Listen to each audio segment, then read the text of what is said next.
आजपासून मनोज जरांगे पाटील यांचं आमरण उपोषण पुन्हा एकदा सुरू होणार आहे। सगळे सोयरे कायद्याच्या अंमलबजावणीच्या मागणीसाठी जरांगे पुन्हा एकदा आमरण उपोषणाला बसणार आहेत। सकाळी 10 वाजता जरांगे यांच्या आमरण उपोषणाला सुरुवात होईल।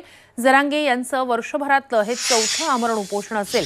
दरम्यान जरांगेंच्या या आंदोलनामुळे त्रास होत असल्याची तक्रार 3 गावांची आहे।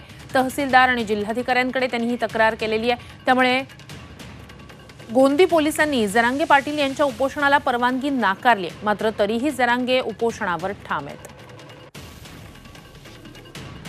तर मनोज जरांगे यांचं आजपासून पुन्हा एकदा आमरण उपोषण सुरू होत आहे। खरं तर त्यांच्या आमरण उपोषणाला परवानगी नाहीये, पोलिसांनी परवानगी नाकारलेली आहे, मात्र तरीही आज 10 वाजल्यापासून ते उपोषणाला बसतायत।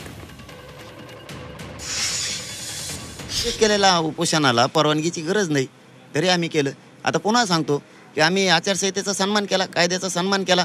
आम्ही 4 तारखेचं आमरण उपोषण 8ला केलं, तुम्ही पुन्हा ढकलणार पुढं। याचा अर्थ काय होतो? कायद्याचा गैरवापर तुम्ही करायला लागलात आणि आम्ही जनता कायद्याचा सन्मान करायला लागलो। त्यामुळं तुम्ही जर कायद्याचा सन्मान करत नसणार तर नाकारलं आणि फाकारलं तरी मी बसणार आहे। आमरण उपोषणाची परवानगीची गरज नाही, तरी इमानदारीनं आम्ही प्रत्येक वेळेस तुम्हाला माहितीच निवेदन देतो, तुम्ही नाकारलं म्हणून सांगता। इथून मग का नाही नाकारलं? 10 महिन्यात अडचण नव्हतं ना, आता कोणती अडचण आली तुम्हाला? आम्ही कायद्याचा सन्मान करायला लागलो, पण सरकार आणि प्रशासन कायद्याचा गैरवापर करायला लागले। त्यामुळे उद्याच्याला मी आमरण उपोषणाला बसणार आहे। ती परवानगी द्या, नाही तर नका देऊ। तर आजच मनोज जरांगेंचं आमरण उपोषण सुरू होणार आहे। त्या संदर्भातले सगळे अपडेट्स अंतरवाली सराटीतून तुमच्यापर्यंत पोहोचवू।